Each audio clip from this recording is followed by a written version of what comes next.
नमस्कार. मी प्रकाश महाजन. माझा राजकीय परिचय आपणास दिलाच पाहिजे असं नाही. आज मी आपल्यासमोर एवढ्यासाठी आलेलो आहे की कुठंतरी आपण आता थांबलं पाहिजे, ही भावना गेली काही दिवसापासून माझ्या मनात सारखी येत आहे.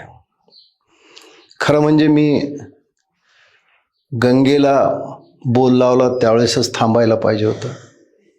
खरं म्हणजे मी पहलगामच्या वेळेसच थांबायला पाहिजे होतं. पण त्यावेळेस मला असं वाटलं की कुठंतरी काहीतरी सुधारणा होईल. व्यक्तिगत म्हणाल तर माझी अपेक्षा अत्यंत कमी आहे. कुठल्याही पक्षात मी राहिलो तरी मला काही निवडणुकीचं तिकीट गरज नव्हती, कुठल्या पदाची गरज नव्हती. फक्त हिंदुत्वाचा विचार जोपासला जावा एवढीच एक भावना होती. परंतु कमीत कमी अपेक्षा ठेवून सुद्धा माझ्या वाट्याला खूप अपेक्षा आली. लोकसभेच्या रणधुमाळीत मला कधी विचारण्यात आलं नाही.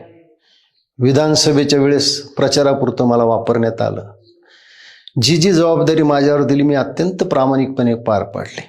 माझ्या कामाचे कौतुक नाही, पण माझ्या हातून ज्या चुका झाल्याच नाही त्याचे बोल मला लावण्यात आले. जे माप माझ्याकडून घडलेच नाही त्याचे प्रायश्चित्त मला देण्यात आले. खरं म्हणजे मी फक्त अमितजी यांचा थोडा अपराधी आहे.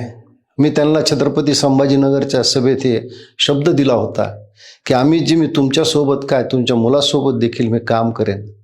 पण दुर्दैवाने परिस्थिती अशी आली की मी दिलेला शब्द पाळू शकत नाही. अमितजी, तुम्ही मला समजून घ्याल असं मला वाटतं. कधी कधी माणसाच्या क्षमतेप्रमाणे, योग्यतेप्रमाणे त्याला मिळत नाही. हा नशिबाचा एक मी भाग समजलो. असंख्य मनसैनिकांनी माझ्यावर मनापासून प्रेम केलं. वेळोवेळी माझ्यासाठी ते सर्वार्थाने धावून आले. त्या सर्व मनसैनिकाचा मी कायमचा ऋणी राहील. पण मला असं वाटतं की आता आपण इथं थांबलं पाहिजे, कुठंतरी या मनोरुग्ण अवस्थेतून बाहेर आलं पाहिजे. आणि म्हणून मी आज थांबायचा निर्णय घेतला. धन्यवाद. तुम्ही प्रश्न विचारा ना, आम्ही काय.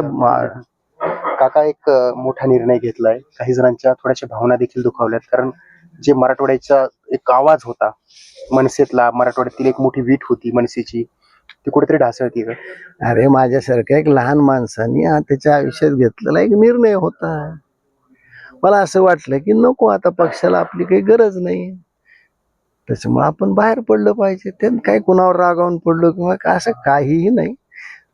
संघटनेत काम करत असताना अशा गोष्टी घडत असतात, घडल्या. फक्त माझ्या मनावर एका प्रकारचं जे ओझं आहे की मी अमित ठाकरेची साथ देऊ शकलो नाही. पण जोपर्यंत मी पक्षात होतो तोपर्यंत मी पक्षाशी अत्यंत प्रामाणिकपणे राहून काम केलं. हे सगळ्या जगाला माहिती, किमान महाराष्ट्राला तर नक्कीच माहिती. बरं, त्याच्यामुळं मला असं वाटतं की माझ्यासारखा एक सामान्य माणूस संघटनेत असला काय नसला काय फरक पडणार आहे. काका, मराठवाड्यात असे लक्षात राहणारे नेते खूप कमी आहेत. आपल्या बोलीभाषेतून असतील किंवा आपल्या कर्तृत्वातून असतील, ते आठवणीत राहतात. राजकीय घराणं, त्यानंतर तुम्ही केलेलं पक्षासाठी काम आणि तुम्हाला मिळणारा प्रतिसाद पाहिल्याच्या नंतर आता भविष्यामध्ये काही वेगळा निर्णय घेता येऊ शकतो का? नाही बाबा, मी काय म्हणले की अत्यंत सामान्य माणूस आहे जो आता वयाच्या 74 वर्षात प्रवेश करणार. काय तो असला काय नसला काय फार फरक पडत नसतो. माझा स्वतःविषयी तेवढा गैरसमज नाहीये. पण मला असं वाटलं की आपण थांबलं पाहिजे आणि थांबायचं नाही घेतलं. बाकी काहीही त्याच्यात नाही. काका, कोणावर नाराज आहात तुम्ही? नाराजी असते काय तर वय का माझं नाराज व्हायचं. चालेल, ठीक आहे, धन्यवाद.